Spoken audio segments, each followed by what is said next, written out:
الحمدللہ والصلاة والسلام علی رسول اللہ اما بعد۔ عقیدہ، ایمان، توحید، اس کی کیا اہمیت ہے؟ آئیے ہم امام ابن ابی العز رحمہ اللہ کے مقدمہ سے پڑھتے ہیں جو انہوں نے شرح طحاویہ پہ لکھا ہے۔ شرح طحاویہ کے مقدمے میں فرماتے ہیں: اما بعد فإنه لما كان علم اصول الدین اشرف العلوم اذ شرف العلم بشرف المعلوم وهو الفقه الأكبر بالنسبة إلى فقه الفروع، ولهذا سمى الإمام أبو حنيفة رحمه الله تعالى ما قاله وجمعه في أوراق من أصول الدين الفقه الأكبر۔ کہتے ہیں علم اصول دین، جیسا کہ آپ کو معلوم ہے کہ عقیدے کو السنہ بھی کہا جاتا ہے اور اصول الدین بھی کہا جاتا ہے، تو عقیدے کو یہاں پر اصول دین سے تعبیر کیا اور فرمایا کہ چونکہ اصول دین کا علم یہ سب سے شرف والا علم ہے، سب سے زیادہ ممتاز علم ہے۔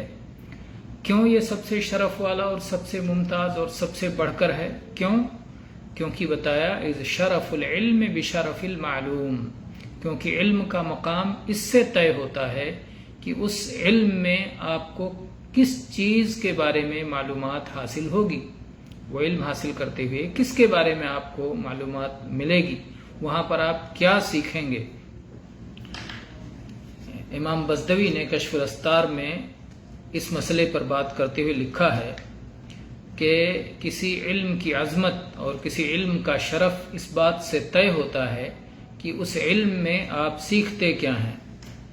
اور اصول دین کے علم میں آپ اللہ کی ذات و صفات کی معرفت حاصل کرتے ہیں، اور ظاہر ہے کہ اس سے بڑھ کر اور کوئی چیز نہیں ہو سکتی، لہٰذا علم اصول دین سے بڑھ کر اور کسی علم کا مقام نہیں ہو سکتا۔ پھر فرماتے ہیں امام ابن ابی العز کہ یہ فقہ اکبر ہے فقہ فروع کے مقابلے میں۔ آپ جانتے ہیں کہ فقہ ایک اصول دین ہے، دین کی جڑیں عقیدہ، اور ایک فروع دین ہے عملی مسائل کی جو ان عقیدے کے نتیجے میں جو کومپل نکلتی ہے، جو شاخیں نکلتی ہیں، وہ فروع دین ہے۔ تو عملی مسائل، اعتقادی مسائل اصول دین ہیں اور عملی مسائل فقہ الفروع ہے۔ تو فرماتے ہیں کہ فقہ الفروع کے مقابلے میں یہ فقہ اکبر ہے۔ فقہ الفروع گویا فقہ اصغر ہے، اور فقہ اصول الدین اور فقہ العقیدہ یہ فقہ اکبر ہے۔ اور پھر تعلیل کرتے ہیں کہ امام ابو حنیفہ رحمہ اللہ نے اصول دین سے متعلق، عقیدے سے متعلق جو چند اوراق جمع کیے اور لکھے اور فرمائے، اس کو فقہ اکبر کا نام دیا۔ امام ابو حنیفہ رحمہ اللہ کی طرف ایک کتاب منسوب ہے فقہ اکبر کے نام سے، جس میں اصول دین کے مسائل ہیں اور عقیدے کے مسائل ہیں۔ پھر اس کے بعد عقیدے کی اہمیت بیان کرتے ہوئے فرماتے ہیں وَحَاجَةُ الْعِبَادِ إِلَيْهِ فَوْقَ كُلِّ حَاجَةٍ، عقیدے کی ضرورت بندوں کو ساری ضرورتوں سے بڑھ کر ہے، یعنی گویا عقیدے کی ضرورت سب سے بڑی ضرورت ہے، عقیدے کی حاجت سب سے بڑی حاجت ہے، اس لیے کہ دلوں کی زندگی، اطمینان، سکون اور لذت جو عقیدے کی بنیاد پر حاصل ہو سکتی ہے، اس کے بغیر حاصل نہیں ہو سکتی۔ جب ایک دل، ایک روح اپنے رب کی معرفت حاصل کرتا ہے، اپنے معبود کی معرفت حاصل کرتا ہے، اپنے پیدا کرنے والے خالق کی معرفت حاصل کرتا ہے، اس کے ناموں کو، اس کے اوصاف کو، اس کے کمالات کو، اس کے کاموں کو سیکھتا ہے، جب ان ساری چیزوں کی معرفت حاصل ہوتی ہے تو اس دل میں زندگی پیدا ہو جاتی ہے، اس دل کو لذت ملتی ہے اور اس دل کو سکون و اطمینان نصیب ہوتا ہے، اور اس عقیدے کو سیکھ کر کے وہ رب، وہ خالق، وہ سب سے بڑا محبوب بن جاتا ہے، کیونکہ اصل محبت تو اسی کے لیے ہے اور اسی کے لیے ہونا چاہیے، اور پھر انسان اس عقیدے کو سیکھ کر کے اپنی ساری کوششوں کا محور و مرکز یہ کر دیتا ہے کہ وہ اسی اللہ کی قربت حاصل کرے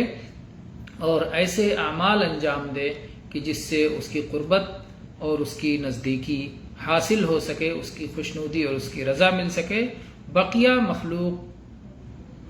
ظاہر بات ہے کہ بقیہ مخلوق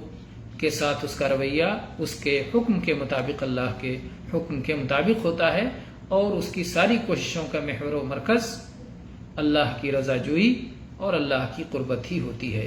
اسی لیے فقہ اکبر کا بھی اسے نام دیا جاتا ہے، کیونکہ فقہ دو ہیں، ایک فقہ اصول دین اور ایک فقہ عملی۔ تو فقہ عملی فقہ اصغر ہے، جس فقہ الفروع بھی اسے کہا جاتا ہے، اور فقہ اصول الدین اسے فقہ اکبر بھی کہا جاتا ہے۔ اور یہ بات ذکر کی گئی کہ امام حنیفہ رحمہ اللہ نے جو ان کی طرف جو کتاب منسوب ہے عقیدے سے متعلق، اس کا نام الفقہ الاکبر ہے۔ تو آج ہم نے عقیدے سے متعلق اس کی اہمیت سے متعلق چند باتیں بتائیں کہ یہ سب سے اہم، سب سے ضروری اور سب سے عظیم اور سب سے شرف والا علم ہے۔ واللہ تعالی اعلم، والحمد للہ رب العالمین، صلی اللہ علیہ نبینا وسلم۔